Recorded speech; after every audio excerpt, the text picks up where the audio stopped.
네, 안녕하세요. 머니인사이드 구독자 여러분. 오랜만에 제가 다시 나왔는데요. 좋게 봐주셔가지고 너무 감사드리고, 새해 복 많이 받으시고, 오늘도 최선을 다해서 제가 아는 정보 말씀드리도록 하겠습니다. 일단 요즘 규제 완화로 인해서 급매물이 감소하고 있고 매물량이 감소한다는 기사들이 좀 나오고 있습니다. 근데 제가 다른 방송에서도 뭐 한두 달 전에 1월 초죠. 규제 완화가 나왔을 때 분명히 보름이나 20일 뒤에 매물 감소 현상 뭐 이런 기사들이 나올 거라고 미리 말씀을 드렸습니다. 중요한 건 그것이 팩트가 아니고요. 그 매물이 감소한 거와 반면에 그러면 거래가 늘었냐? 이게 더 중요합니다. 거래량이 현재 그 매물 감소하기 전에 100건 정도의 매물이 있다고 가정하면 보통 2건에서 3건 정도의 거래가 됐습니다. 서울의 아파트의 경우에. 그렇다면 그 거래량이 매물이 만약에 90개로 줄었다고 가정을 할게요. 그럼 10% 감소했다고 기사들이 나오겠죠? 매물 10% 감소, 만약 80개면 20% 감소 이렇게 떠요. 그럼 엄청 시장이 변한 것 같지만 근데 거래량이 그대로 2개, 1개라고 가정을 할게요. 그럼 매물 소화도는 몇 프로예요? 당연히 뭐 3%, 4%밖에 안 됩니다. 그럼 나머지 96개, 5개 물건이 남아있겠죠. 수요보다 공급이 훨씬 많은 시장은 그대로 이어진다는 얘기입니다. 그러니까 전혀 시장에 변화를 줄 수 없음에도 불구하고 기자분들이 편향적으로 썼다고 보죠. 제가 볼 때는 거래량이 느는 것에 대해서 같이 조명이 되고 그런 현상이 같이 있다라면 시장의 변화를 보이는 조짐이 시작된다고 보겠지만 그 매물량 감소의 의미가 전혀 전체 시장 흐름과는 관계가 없다는 걸 보여주는 것이 이제 거래량입니다. 거래량에 받쳐주지 않은 매물 감소는 큰 의미가 없다라고 말씀드릴게요. 기사라는 호재 때문에 잠시 매물이 들어가고 아시는 일부 담합하는 악덕 공인중개사 일부 있잖아요. 그분들이 담합을 해가지고 물건을 빼기도 합니다. 그리고 공급자 입장에서도 소유자 입장에서 잠시 그냥 느낌상 분위기가 이러니까 잠시 뺐다가 팔을까? 그리고 뺐다가 이제 나중에가 중요하죠. 한 2-3달 뒤에 어떤 현상으로 나타나는지 한번 여러분 지켜보시면 아마 제자리 찾아갈 겁니다. 여기에다 또 이어지는 기사들이 이제 바닥이 확인됐다 뭐 이런 표현들이 나오지 않겠습니까? 바닥이 확인되면 그럼 거래량이 늘어야죠. 거래량이 안 늘고 있지 않습니까? 그래서 이 얘기는 성급한 기사고 한두 달 정도 더 지켜봤을 때 이 상태에서 거래량이 는다. 그 거래량 느는 수준도 중요합니다. 서울의 예를 먼저 드리면 서울의 월 아파트 평균 거래량이 한 17년 동안 평균을 내보면 월 한 6,100건 정도 됩니다. 그렇다면 평균량보다 반은 돼야지 시장이 움직인다고 봐야겠죠, 여러분?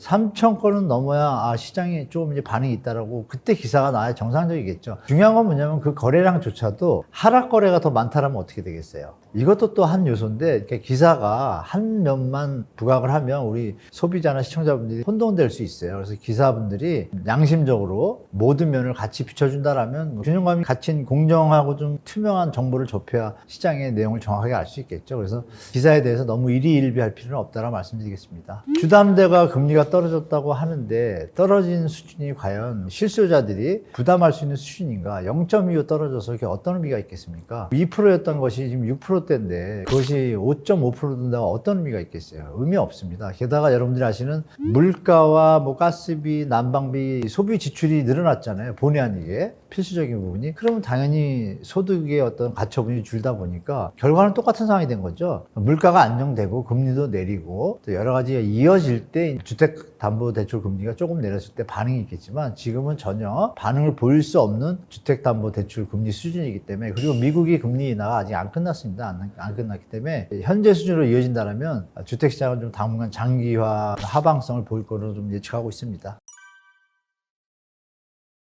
서울 분양가 5억도 안 팔린다라는 기사가 떴었는데요. 그 내용을 보면 이제 화곡동에 있는 이제 신축 아파트입니다. 시세가 5억대인데 분양가도 5억대입니다. 그런데도 미분양이 좀 많이 났거든요. 그 이유는 앞으로도 시장의 어떤 부동산 가격이 더 떨어질 수 있다라는 어떤 수요자들의 심리가 반영됐다고 보시면 되겠습니다. 실제로 앞으로 얼마나 더 떨어질지 더 조정될지에 대해서 대부분의 사람들이 더 떨어질 가능성이 높다고 판단한 것 같습니다. 시장에서. 그것이 이제 아까 말씀드렸던 서울 아파트 거래량의 역대 최저치를 계속 기록하고 있는 게 이제 바로 반증하는 효과인데요. 이런 현상은 제가 볼 때 올 한 해 당분간 계속될 거로 좀 예측하고 있습니다.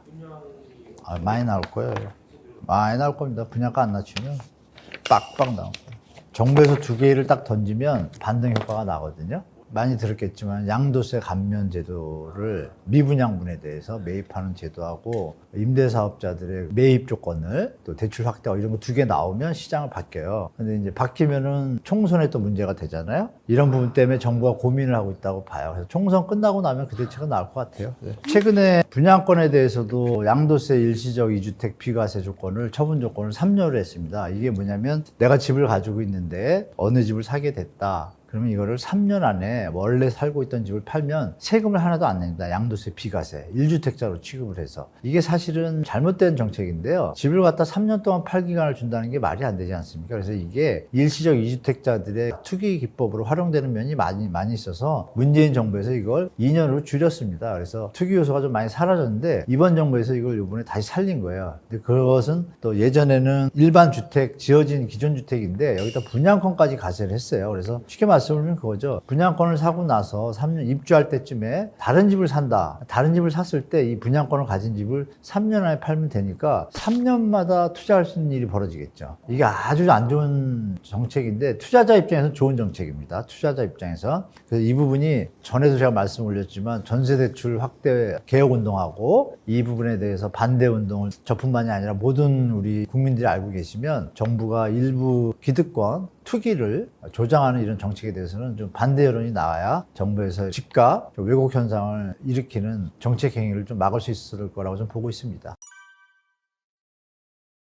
미분양 매입에 대한 지시를 1월 3일 날 우리 대통령께서 하셨는데 가이드가 명확하지 않습니다. 국민들의 세금으로 운영되는 게 LH 한국토지주택공사잖아요. 12월 달에 제가 그 뉴스를 보고 조금 마음이 너무 안 좋았는데 수육칸탑이라고 강북구에 미분양 났던 주택이 있습니다. 작년 4, 5월경이었죠. 안 팔리니까 이제 분양가를 낮춰가지고 15% 할인 분양을 해서 지금까지 팔고 있었어요. 지금까지가 아니라 얼마 전까지 12월까지. 그래도 안 팔렸는데 그 주택을 LH가 매입을 해줬습니다. 미분양 매입의 조건을 악성 미분양이라 해서 준공이 되고 나서 미분양 상태니까. 근데 미분양을 매입을 해서 국민들한테 제공한다는 의미는 좋습니다. 공공임대로. 그런데 얼마에 사냐가 되게 중요합니다. 근데 15% 분양하고 있는 아파트를 그 값에 다 샀다라면 문제가 되겠죠. 좀 더 정확하게 조사해 봐야겠지만 지금 보도상으로는 할인 분양하고 있는 그 값에 나머지 주택을, 아파트를 LH에서 다 매입을 한 겁니다. 그러면 그 건설사의 수익을 보장한 꼴이 되잖아요. 그러면 주위의 시세도 봐야 되지 않습니까? 만약에 주위에 그것보다 더 저렴한 가격의 대상이 있다라면 그걸 매입하는 게 가구수가 더 늘어나겠죠. 더 싸게 매입을 하면. 그게 정상인데 LH가 국민 세금을 너무 함부로 쓰고 있지 않나 이런 부분이 들어서 이 부분은 정부에서 정확하게 가이드를 정하지 않으면 이건 제가 볼 때 우리 국민의 세금을, 혈세를 낭비하는 아주 전형적인 사례가 되기 때문에 제가 개인적으로라도 조사 요청을 할 계획입니다. 거기다가 또 광진구에는 3억 2천에서 한 3, 4천 되는 주택을 한 20몇 가구를 또 매입을 했는데요, LH가. 그거와 입지가 비슷한 거리와 그 연도만, 여긴 신축이고 한 2017년도에 지은 구축이 있습니다. 내용은 거의 비슷해요. 전형면도 똑같고. 근데 이거는 3억 2, 3천 5천인데 그쪽 집값은 2억 4천 5천이에요. 그럼 어떤 걸 매입해야지 그게 국민의 세금을 제대로 쓰는 걸까요? 근데 이걸 3억 2천 5천에 사준다는 것은 이것도 혈세 낭비일 가능성이 높지 않겠습니까? 굳이 새 집을 그렇게 비싸게 사서 2017년도에 지은 것도 거의 전혀 문제가 없는데 그런 것은 좀 제가 볼 때 이것도 혈세 낭비의 한 사례라고 봅니다.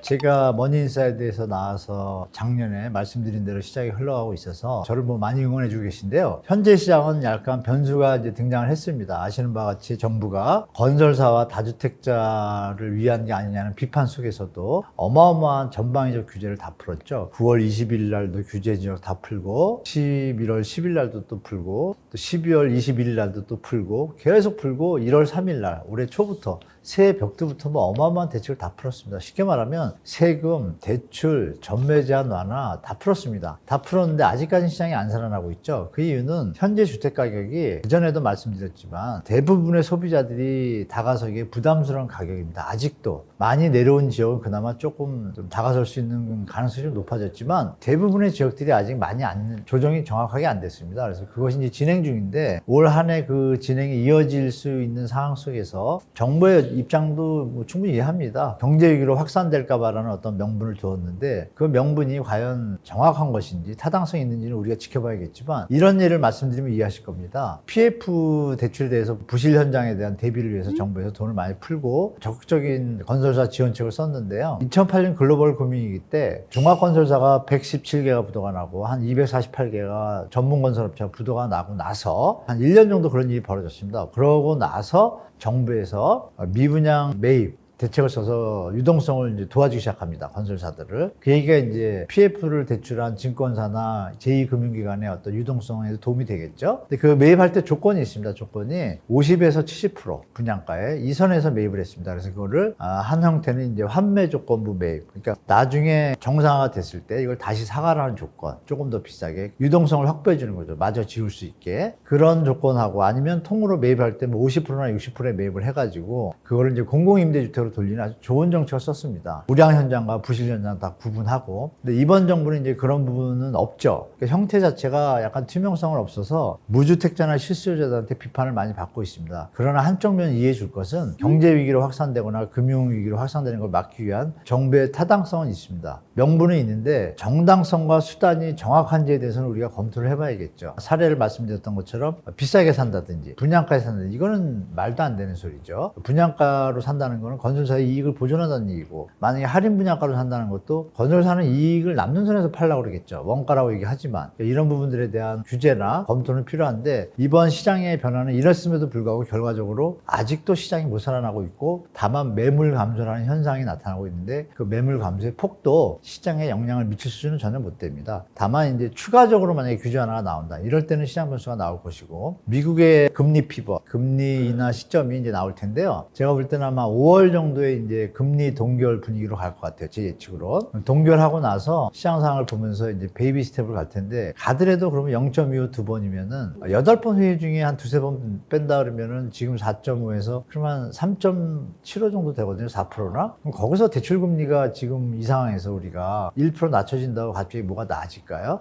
큰 차이 없습니다. 그래서 그 중장기화 될 수 있다는 것도 좀 한쪽 면에 두시고 다만 정부가 과도하게 규제를 풀게 되면 일시적 반등 분명히 일어날 수 있는 지금 환경입니다. 특히 폭락이 하락폭이 큰 지역들 있죠. 그 지역들은 이제 매수가 좀 들어올 수도 있습니다. 그러나 하락폭이 아직 조정이 약한 곳들은 제가 볼 땐 추가 하락이 예상되는 한 해라고 말씀드리겠습니다.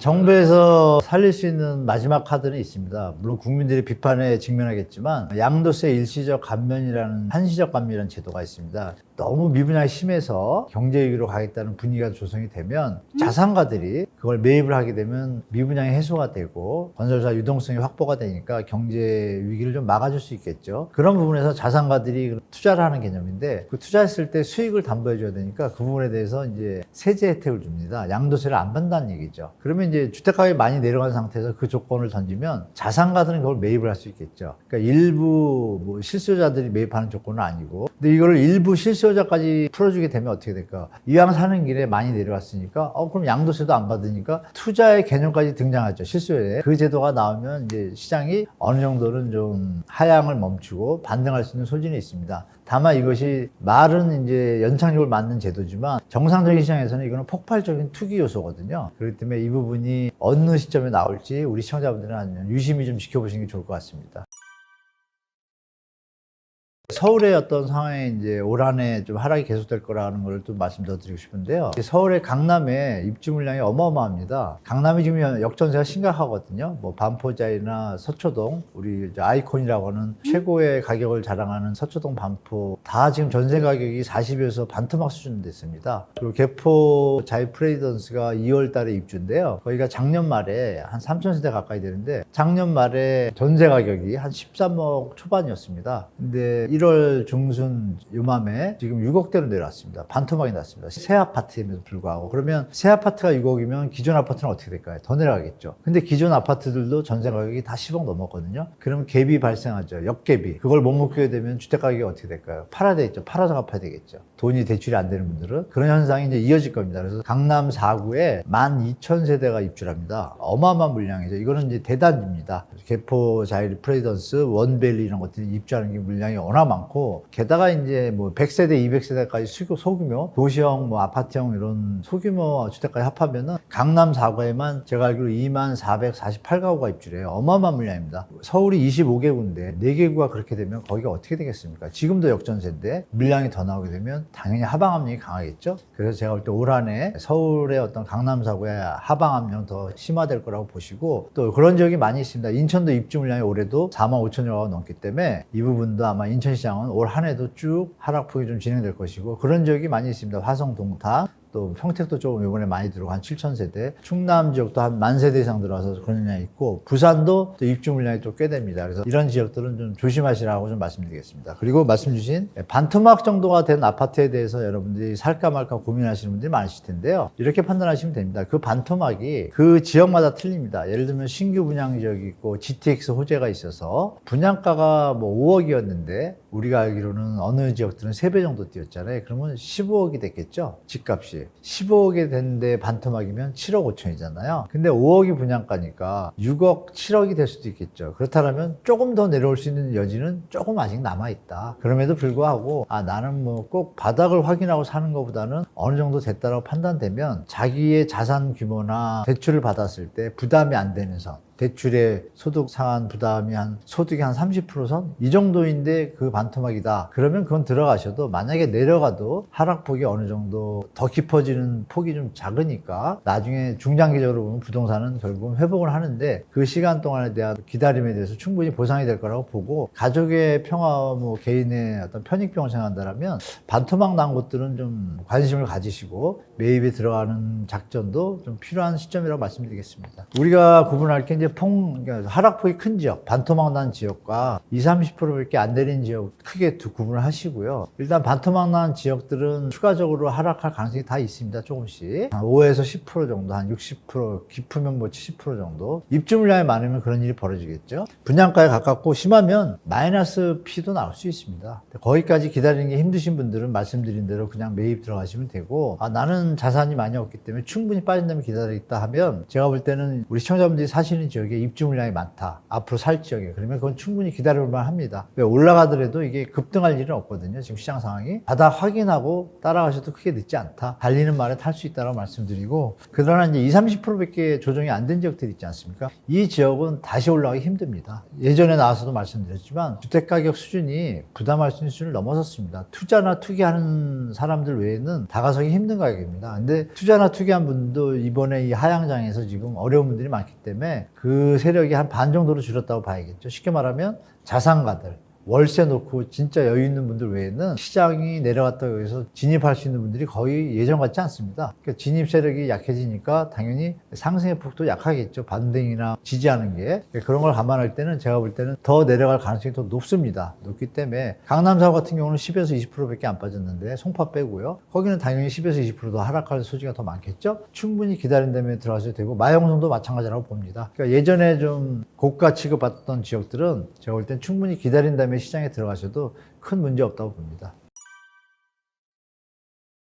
V자 반등을 얘기하시는 분이 계신데 그분들한테 뭐라고 할 수는 없지만, 제가 보통은 대부분은 이렇게 얘기합니다. 그분들 말씀도 일리가 있다고 하지만 요번엔 그렇지 않습니다. 전혀 일리가 없습니다. 그 이유를 제가 말씀드리고 싶은 건 어떤 내용이냐면, 기억을 더듬으면 2008년도 MB 정부 때 글로벌 금융위기가 터져가지고 주택가격이 급락을 했습니다. 짧은 시간에 막 30%, 40% 쭉쭉 빠졌어요. 빠져가지고 금리가, 그때는 미국이 경제 위기가 터졌잖아요. 위기, 침체가 아니라 경제 위기가 터지니까 미국이 금리를 급하게 내립니다. 그러니까 우리도 노무현 정부 때 주택가격을 잡느라고 금리를 5% 올렸던 금리를 1년 만에 2% 내립니다. 장작 5%에서 2%면 3%를 내린 거잖아요. 반 이상을 더 내린 거예요. 그러고 나니까 금리 부담이 없죠. 그래서 기준금리가 2%였습니다. 2%인 상태에서 규제 완화 대책이 지금과 비슷한 것들이 나왔어요. 그때 V자 반등을 했습니다. 그러니까 그 얘기는 결론 뭐냐?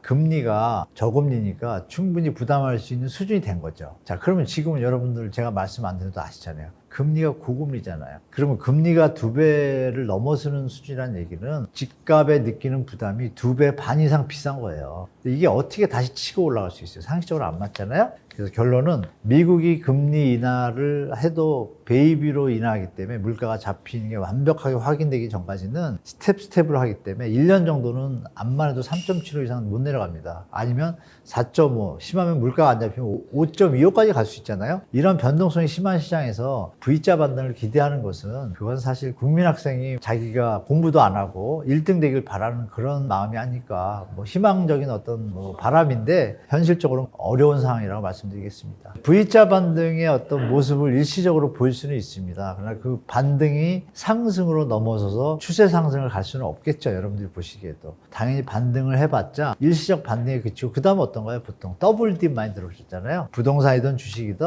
하향하던 추세에서 반등이 나왔는데 그것이 추세를 형성 못하고 전 고점을 돌파 못한다면 추세적인 하락이 나타나는 건 뭐 다 아시잖아요. 더블 딥 현상이라고. 그 현상이 벌어질 겁니다. 2008년대하고 똑같은 일이죠. 그때 저금리에도 불구하고 올라갔다가 다시 쭉 내려왔죠. 왜? 그래도 비싸다고 판단됐으니까. 그럼 지금 고금리니까 당연히 또 내려가는 일이 벌어지겠죠. 그래서 만약에 일시적 반등이 오더라도 너무 조마조마하실 필요 없습니다. 그 힘이, 그 여력이 예전 같지 않은 시장이다. 그리고 아시는 바와 같이 수능을 보는, 시험을 보는 학생들의 수가 불과 15년 전, 20년 전에 비해서 반토막 났습니다, 여러분.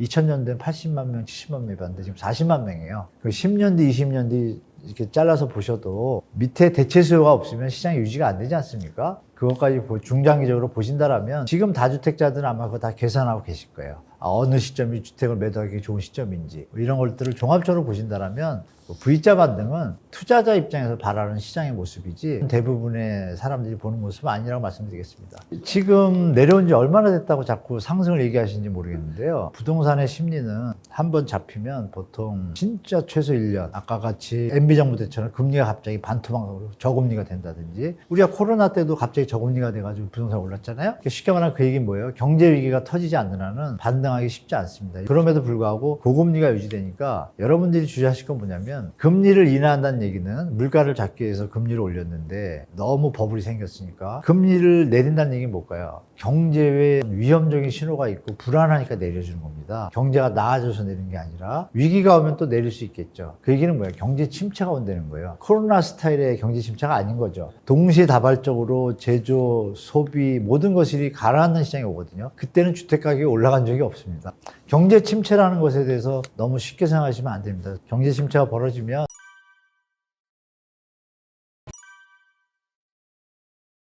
금리 인하 피벗이 시작되면 집값이 바로 온다는 근거는 잘 모르겠습니다. 저도 나름 경제 많이 보았는데 그런 경우는 제가 보질 못했고요. 금리 인하의 폭이 베이비 스텝을 밟을 것 같습니다. 왜냐하면 미국 경제는 지금 견조하거든요, 여러분. 중요한 건 겁니다. 미국 경제가 견조하다는 얘기는 실업률이 지금도 아직도 한 6% 정도 돼야 시장이 좀 펌핑이 안 되고 버블이 가라앉고 물가 조정이 되는데, 여러분들이 아시는 금리 인하라는 피벗 팩트 외에 다른 요인들이 많이 있습니다. 근데 물가가 내려가려면은 식량이라면 식량이 많이 나오고 공급이 많아지고, 또 석유라면 석유가 또 공급이 많아지거나 아니면 수요가 줄여야 물가가 잡히겠죠. 여러분들이 기억을 더듬으실 게 러시아 우크라이나 사태만 보시는데요, 라니냐 현상이라고 들어보셨을 거예요. 네, 엘니뇨 라니냐 현상이 쉽게 볼 게 아닙니다. 라니냐 현상이 이제 계절의 하반기에 나타나는 현상인데, 라니냐 현상이 벌어지면은 북반구는 한냉, 차가운 기운이, 아주 차가운 기운이 일시적으로 왔다 갔다 이게 반복됩니다. 남반구는 고온 건조하거나 홍수, 가뭄이 벌어집니다. 그 현상이 뭐 뉴스에서 여러분 기억나실 거예요. 그것이 기후 위기다 이런 보도를 접하시면서 뭐 마이너스 40도, 폭설, 물 홍수, 가뭄, 태국 뭐 이런 얘기 많이 들었었어요, 작년에. 그러면 이제 세계 4대 곡창지대가 있습니다. 미국하고 브라질하고 우크라이나하고 인도, 호주 이쪽이에요. 그쪽들이 다 농사 작황이 안 좋습니다. 안 좋아서 여러분들이 이 얘기 들으면 기억나실 거예요. 인도 밀 수출 금지, 이런 뉴스를 보신 적이 있을 거예요, 여러분. 그 인도도 당연히 곡창지대일 거 아니에요? 인도뿐이 아니라 브라질, 태국 이런 나라들이 27개국이 주로 이제 식량을 수출한 나라들이에요. 27개국이 수출 금지 및 수출 제한 제도를 작년 8월부터 7월부터 시작했습니다. 그럼 제한을 하면 어떻게 될까요? 우리 같은 나라는 다른 나라에서 들여와야 되는데 들어오던 나라에서 말고 그러면 찾는 사람이 더 많아질 거 아니에요. 식량 가격이 오르겠죠, 당연히? 그럼 그 여파가 언제 와요? 올해 오죠. 그때 금지했으니. 왜? 그 사이에 한 6개월은 보통 나라들이 재고 물량이 있잖아요. 그걸로 버티는데 미국도 마찬가지죠. 미국의 식량의 한 60%를 공급하는 옥수수, 공급하는 지역에 물이 댐수위가 낮아져 가지고 평년에 60%밖에 재배를 못했어요. 그럼 40% 물량이 없잖아요. 그럼 옥수수 값이 오르겠죠, 당연히. 옥수수 파공 값이. 그럼 물가가 어떻게 쉽게 잡힐까요, 여러분? 그런 요인들도 잠재해 있다. 식량에 대한 아주 핵심적인. 게다가 가스비, 난방비 지금 많이 올랐잖아요. 그런 부분들이 있는데 물가가 쉽게 잡힐까요? 그런데 만약에 금리를 인하하는 거 이게 지금 안 맞잖아요. 사인이. 뭔가 미스매치가. 그래서 제가 드릴 말씀은 미국이 금리를 낮춘다 해도 우리가 시장이 반등할 수 있다라는 저금리로 가기에는 갈 길이 멀다. 잘해야 베이비 스텝 두세 번 밟을 텐데 그것도 올해 안에만 2번 이상 밟기 힘들다. 못 밟을 수도 있고 도리어 올릴 수도 있다. 이거 두 가지를 본다라면 피벗을 통해 가지고 반등한다는 건 너무 성급한 판단인 것 같습니다. 어울릴 수도 있죠. 네, 제가 생각할 때는 만약에 물가가 조금 더 오르는 기미가 있고 실업률이 안 줄어서 버블 형태가 되는 느낌이 있으면 미국 정부에서는 아마 5.25까지도 가볍게 올릴 수 있습니다. 근데 잡혀지면 더 고맙겠죠. 일단 추세는 잡히는 추세로 가고 있으니까 제가 볼 때는 5%나 4.75에서 쭉 이어지지 않을까, 올 한 해. 저는 개인적으로 그렇게 보고 있습니다. 물론 경제 위기가 터지면 또 낮출 수밖에 없겠지만 일단은 그런 게 없다라고 가정하고 경제 침체로 리세션으로 간다 그러면 4.75에서 5% 선에서 쭉 갈 것 같습니다. 올 한 해는. 내년은 이제 그때 가서 이제 미국의 상황을 봐야겠죠. 우리나라 대한민국 부동산 정책이 여러분 집값이 올라갈 때나 내려갈 때나 항상 불만이고 비판적입니다. 그 이유는 주택 정책을 국민을 위한 정책을 기반으로 해서 정책을 위반하고 선거 공약에 던져야 되는데 이 정치하는 분들이 정치적인 개념에서 이걸 접근합니다. 예를 들면 어느 지역을 용적률을 올려주면 그 지역 사람들은 당연히 이 재산에 이익이 발생하니까 그 공약을 따라주겠죠. 근데 그 공약대로 했을 때 도시가 망가진다면 어떻게 되겠어요? 하면 안 되죠. 그럼 국민을 생각하면 그런 공약을 하면 안 되는 것이고 그런 분위기를 언론들이 또 조장해도 안 되는데 우리나라는 때 그렇게 지내왔습니다. 그래서 여러분들이 아시는 냉온탕이 되는 거예요. 그러면 이제 부풀려 놓으면 당연히 버블이 터지고 집값이 막 오를 거고 그러면 또 한 반대 정권에서는 또 이걸 잡아야 되니까 잡을 때도 그러면 정상적으로 잡아야 되는데 다주택자나 부자들이 나쁜 식으로 또 몰아쉬우잖아요. 논리적으로, 징벌적으로. 이것도 사실 좋은 건 아니죠. 다주택자 중에 투기적 요소만 가진 사람만 가려내서 나쁘다 그러고 일반 다주택자나 한 번 임대를 나가지고 10년, 20년 하신 분들은 장기성이 있잖아요. 공익성도 있고. 이런 분들은 좀 금지를 가게끔 해야 이게 협조가 되는데 여야 할 것 없이 돌아가면서 반대편 비판하고 비판하는 반대 정책을 던지고 이러다 보니 국민들만 피곤하죠. 결정적인 건 뭐냐면 공급 정책은 중장기적으로 일관화가 돼야 되는데 그 부분에 대해서도 그나마 택지가 조성이 되면 그건 지을 수밖에 없잖아요. 그거 외에는 통일이 되는 의견이 없어요. 여야 의원들이. 그래서 부동산 대책에 대해서는 기대할 건 크게 없습니다. 정치권에 기대할 건 없고 이제 국민들이 다 집단 지성을 발휘해서 여론을 형성해야 됩니다. 우리가 이제 미래 후세 세대를 생각하거나 이럴 때 쓸데없이 용적률을 많이 높게 지게 되면 나중에 어떤 일이 벌어져요? 부셔지는 것도 일이에요. 지금 안정적인 어떤 용적률에서 쾌적하게 바꿔줘야 되겠죠. 안정적으로 공급을 하고. 이거에 대해서 정부, 정치하는 사람들이 장난을 못 치게 우리 국민들이 조금 공부를 하시고 정부의 정책이 잘못됐을 때는 과감하게 여론이 나쁘게 나올 거 아니에요. 그럼 정치인들은 여론에 따라 움직입니다. 2030 여론을 비롯해서 40, 50 또 깨신 분들 다 각성하셔가지고 정상적인 투자가 일어나는 시장, 정상적으로 내재 가치와 저평가된 걸 찾아하는 시장이 돼야 되지 갭 투기, 전매 제한 투기 이런 형식의 정책은 일부 계층만 돈을 벌고 국민들만 피곤한 어떤 현상이 벌어지니까 5년, 10년이면 좀 세상이 바뀔 것 같습니다. 제가 볼 때 많이 좀 공부하시고 여론 형성에 같이 힘을 합했으면 좋겠습니다. 지금 일단 대부분의 대책들은 던졌고요. 건설 현장의 미분양이 이제 좀 예상보다 좀 완화되거나 둔화될 거라고 예측을 정부를 하고 있을 것이고 그럼에도 불구하고 심리가 살아나지 않거든요. 않거나 미국의 어떤 물가가 안 잡히는 이런 일이 벌어지게 되면 그때는 이제 강력한 대책을 좀 더 나올 텐데 그때는 좀 일시적 반등이 있을 것 같습니다. 근데 그게 만약에 나왔다가 힘을 못 쓰면 진짜 우리는 일본형 버블의 형태로 갈 수도 있거든요. 심리가 완전히 죽게 됩니다. 역효과가 나죠. 제가 볼 때는 올 한 해는 정부도 이미 풀 만큼 풀었고 뭐 임대사업자 제도 갖고 좀 만작되겠지만 이 대세를 거스르기는 좀 힘들 것 같습니다. 제가 누누이 말씀드렸던 국민들이나 실수요자층, 무주택 실수요자 서민들이 접근할 수 있는 부담할 수 있는 적정 가격까지 내려오면 시장은 정부가 아무런 대책이 없어도 저절로 살아나거든요. 그런 시기를 잘 조절해서 정부가 대책을 완급을 잘 조절한다면 큰 무리 없이 정부가 원하는 대로 연착륙을 갈 수 있다고 봅니다. 근데 연착륙을 갈 수 있다고 본다는 얘기는 결국은 조정이 조금 더 시간이 필요하다고 말씀드릴 수 있겠습니다. 이때 사라는 말이 맞는 경우도 있습니다. 예를 들면 자산이 어느 정도 축적이 돼 있어요. 돼 있다가 작년이죠. 작년 봄에 이거 너무 비싸다라고 판단했는데 자산이 있음에도 불구하고 이건 너무 비싸다라고 주저해서 못 사시는 분들이 계실 거예요. 그러니까 우리가 무주택 실수요자 중에 자산을 막 마련하시다가 집값이 너무 올라간 바람에 접근하지 못한 분도 계실 거고 애초에 지금 준비 중이신데 너무 괴리가 큰 분도 계시고 그렇잖아요. 그렇다면 자산이 있었는데 집값이 너무 올라서 따라가지 못한 분들은 지금 이제 마음이 좀 흔들리실 거예요. 왜? 어느 정도 내려왔기 때문에 내 돈이면 살 수 있는데 주위를 보니까 더 내려간다고 해. 그래서 약간 시간을 보시고 시장을 보실 텐데 그럴 경우에는 그냥 단순하게 이렇게 대충 묻지 마시고 정확하게 본인이 사시는 지역의 입주 물량 그리고 뭐 3년 전의 가격, 5년 전의 가격, 그리고 흐름을 보시면 돼요. 거래량이 늘어나는지 안 늘어나는지. 거래량이 늘기 시작하면 주택 가격이 어느 정도 저점을 확인하는 시점이라고 보이니까 거래량 같은 거 추이를 계속 보시다가 거래량이 더 내려간다. 그런데 만약에 아까 말씀드렸던 입주 물량이 늘어난다. 그러면 당연히 가격 하락은 더 심해지겠죠? 그럼 이왕이면 조금 시장을 관찰하시면서 주택가격이 더 내려갈 수 있는지 여부 확인하시고 더 내려갈 것 같으면 더 내려가는 시점에 그때 매수 신호를 던지시면 되고 부동산에 가셔가지고 여기저기 미리 얘기해 두셨다가 하한선의 내고폭을 만약에 시세가 5억이다 그러면 4억 5천짜리 집이 나오면 연락 주세요 하고 기다리시는 겁니다. 그러면서 시장을 기다리시면 되고 그런데 저점이 계속 횡보되거나 올라갈 기미가 있다. 그러면 그때는 부동산에다 연락을 취하셔가지고 부동산이 5억 선에서 똑같은 시세, 똑같은 5억이라도 좋은 집이 있고 나쁜 집이 있잖아요. 같은 단지라도. 그 5억에 내놓고 좀 좋은 집을 보여달라, 로얄층을. 그럼 로얄층은 사실 5억이 아니라 5억 3천, 5천일 수 있잖아요. 그걸 5억에 사겠다고 주문을 던지면 어떻게 되겠어요? 분명히 시장의 향방에 대해서 공인중개사가 신호를 줍니다. 5억짜리 나왔어요 라든지 이거는 5억 주고 못 사요. 5억 1,000원 줘야 돼요. 이런 대화가 오고 가면서 시장을 파악하시고 접하셔야지 지금 사? 이거는 절대 그런 말은 너무 성급한 말입니다. 돈이 한두 푼도 아니고 여러분 평생을 모아야 되는 거의 수준의 큰 돈인데 지금 사야 돼 이 소리에 절대 이렇게 계약하시면 안 되고요.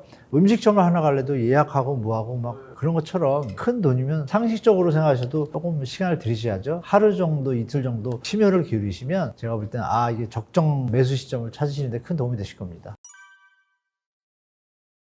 전세 사기는 사실 저는 정부가 공범이라고 딴 방송에도 말씀드렸는데요. 헌법 23조에 나오지 않습니까? 국가는 국민의 쾌적한 주거 환경을 위해서 최선을 다해야 됩니다. 그렇다면 서민 계층에 대해서 법제화를 해서 전세 사기가 날 수 없는 구조를 법제화한다면 어떤 일이 벌어질까요? 사기가 안 벌어지겠죠. 전세 사기자에 대해서는 특수 사기죄를 적용해서 최하 징역 20년 이런 걸 넣는다든지 또 전세 사기가 됐을 경우에 협조한 공인중개사는 공인중개사 취소 및 일부 분들이겠지만 일부 악덕 공인중개사는 아예 취소시키고 그 면허를 앞으로 영원히 못하게 하고 업계에서 퇴출시킨다든지 이렇게 강력한 법안들이 있다면 전세 사기가 이렇게 빈번하게 일어날까요? 일단 1차적으로 정부가 거기에 애를 써야 되고 두 번째는 전세 대출금이 이제 정부에서 보증을 쓰지 않습니까? 허브에서 보증보험 제도를 하는데 그 보증보험도 지금 문제가 생기고 있지 않습니까? 보증보험의 대출액이 2억짜리 집을 2억 1천을 전세 대출해주면 어떤 일이 벌어질까요? 실제로 시장에서 벌어졌습니다. 이거를 누가 감식하고 감독하고 관리해야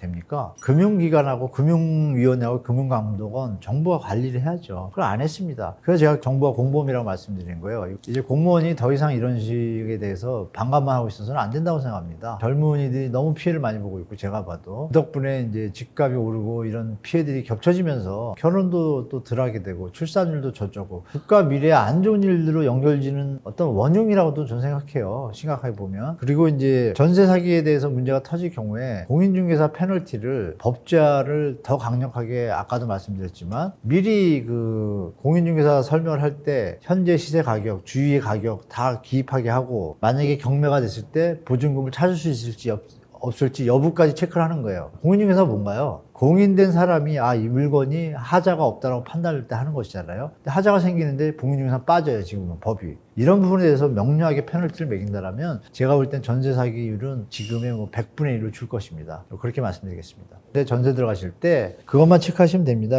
신축 빌라는 매매 시세에 무조건 70% 이상이면 들어가지 마십시오. 앞으로도 이런 일이 계속 이어질 수도 있습니다. 터지고 나서 후회하시는 것보다 재산을 지키기 위해서 보증보험 들 경우에는 좀 그나마 낫지만 그것도 아직도 시간이 필요하고 압류 채권에 대해서 정부가 선순위를 바꿔준다고 하는데 그것도 시간이 아직 좀 필요합니다. 아직도. 그러니까 지금 막 전세 계약을 하시려면은 제가 볼 땐 이제 시세에 무조건 70% 이하일 때만 하시고 신축인 경우에는 주인한테 꼭 입금하셔야 되고 전화 확인하셔야 되고 위임이 나왔을 때는 진짜 전화 확인 녹음도 하셔야 됩니다. 나중에 준비를 해서. 그러시고 가끔 이제 신탁회사, 위탁회사가 계약을 하는 경우가 있어요. 요즘은 주인이 한 20채를 갖고 있다가 신탁회사나 위탁회사 형태가 계약을 맺고 그걸 위임을 다 받은 총괄하는 사람이 계약을 하는 경우가 있습니다. 근데 어떤 사기가 벌어지냐면 분명히 주인은 한 20채를 월세 계약을 했어요. 위탁자한테. 관리회사는 이렇게 얘기하죠. 월세를 우리가 60만 원씩 받아주겠습니다. 근데 만약에 월세 60만 원이 안 되면 우리가 60만 원을 보존하겠습니다. 믿고 하십시오. 신경 쓰지 마시고. 주인 입장에서 편하니까 맡기게 되거든요. 월세 60은 보장이 됐으니까 60만 넣으면 되니까 이 회사가 마음을 먹고 사기를 치려고 하면 어떤 일이 벌어지겠어요? 그걸 다 전세로 둬버립니다. 왜? 이미 그 월세 이런 거에 대해서 월세만 위임하는 명분이 아니라 이거에 대한 임대차 계약에 대한 정권을 위임함이라는 각서를 써줍니다. 임대차 계약에는 전세도 포함되잖아요. 그럼 이 악덕 위탁업자나 이런 사람들은 그거를 전세로 놓게 되면 순간적으로 목돈이 들어오잖아요. 월세는 얼마 안 돼요. 그리고 팀은 어떻게 돼요? 사고 나는 겁니다. 그러니까 이런 부분도 좀 조심하시라고 또 말씀드리고, 물론 위탁회사나 관리회사 중에 오래된 10년, 20년 돼가지고 모회사, 본사가 좀 SK나 이런 데다 이러면 좀 믿을만 하지만 그 외에 2, 3년 밖에 안 되고 이런 데들은 다 조심하셔야 됩니다. 그렇게 말씀드릴게요. 영끌족에 대해서 제가 누누이 말씀을 드리지만 영끌족은 구제할 필요 없습니다. 일단 자본주의 시장에서 구제할 이유가 어떤 근거로 구제를 합니까? 그러면 비트코인을 해서 주식을 해서 피해를 본 분들이 훨씬 많은데 그분부터 구제하는 게 정상 아닌가요? 아니면 자영업자분들부터 구제하는 게 진짜 국민을 위한 길 아닙니까? 영끌하신 분들은 두 가지 경우가 있겠죠. 투자와 자본 시세 차익을 노리고 하신 분도 계시고 본의 아니게 이제 들쑥날쑥하는 정부의 정책과 저금리 이런 걸로 인해서 폭등하는 주택 가격에 대해서 불안감을 느껴서 사신 분도 계실 거예요. 그럼 간단합니다. 일단 구제는 다 안 해주는 걸로 원칙으로 하고 그래야 공정하죠. 단 자녀가 있고 자녀가 아기가 있다든지 아기들이 초등학생이라서 집이 이제 방을 만들어야 되는 그런 경우가 있잖아요. 근데 집값이 너무 오르니까 부담감을 느껴서 진짜 영끌에서 산 실소유자, 실거주자용들이 있습니다. 그분들은 분별이 가능합니다. 근데 그분들은 파산이 되면 어떻게 돼요? 가정이 해체가 되고 문제가 되니까 크지만 일반 영끌자들은 솔로가 많잖아요. 젊잖아요. 다시 일어서시면 됩니다. 그럼 다시 자본시장에서 다시 투자를 해서 회복하시면 되고, 이분들은 일시적으로 그냥 자본의 문제뿐이 아니라 가정의 해체라든지 생산 주체이면서도 소비 주체가 되잖아요. 경제 우리 전체를 크게 봤을 때 그 가정들이 다 파산이 되면 어떤 일이 벌어지나요? 비용들이 더 지출이 됩니다. 국가 입장에서. 그러면 그거는 일시적으로 지금 부담할 수 있는 이자를 부담할 수 있는 능력이 모자란 거잖아요. 일시적으로. 그렇다면 정부가 그 이자를 깎아주거나 탕감하는 게 아닙니다. 이자를 일단 보존해줘요. 1, 2년 동안. 그러면 1년 지나면 모으는 돈이 좀 생기면 또 시장이 나아지면 돈이 모아지고 하면 갚을 수 있는 날이 오겠죠. 생활은 유지가 되잖아요. 그럼 이 하나의 생활 주체는, 경제 주체는 계속 소비 생활도 하고 생산 소득도 하고 유지가 되잖아요. 이게 국가 경제에 도움이 되니까 제 생각에는 다 구제하지 않는다를 원칙으로 한 상태에서 자금 조달 계획서를 썼거든요. 우리 매입을 할 때. 자금 조달 계획을 보면 딱 나옵니다. 그리고 가족 구성원이 자녀가 둘이고 이런 보이면 다 판별이 됩니다. 그분들만 국민의 동의를 얻은 상태에서 국민의 양해를 구하고 제가 드린 말씀대로 경제 주체이면서 이 부분은 회복하는 데 도움을 주는 것이 정부가 할 일이라고 판단. 미분양 매입하고 도와주는 것보다 100번 낫지 않습니까? 영끌은 구제하지 않되 그 영끌의 형태가 실거주. 거기다 옵션 하나 더 붙이면 되잖아요. 20년 동안 매매 금지. 그거를 받아들이는 세대만 해준다면 어느 국민이 그거를 욕하겠어요. 그런 부분들만 구해주시고 나머지는 다 자영업자나 우리 비트코인 주식하신 2030 세대부터 지원해주는 게 맞다고 저는 보고 있습니다. 여러분 신문을 보시죠. 읽다 보니 이게 도대체 무슨 말인지 몰라요. 경제라는 언어가 안 돼서 바이든의 어떤 한마디가 나의 호주머니에 영향을 줘요. 제롬 파월 연준 의장이 금리 인하하겠다라는 종류의 한마디가 우리 아버지 직업을 바꿔놔요. 자, 그러면 지금부터 경제란 무엇인지 살펴봐야 되지 않을까요?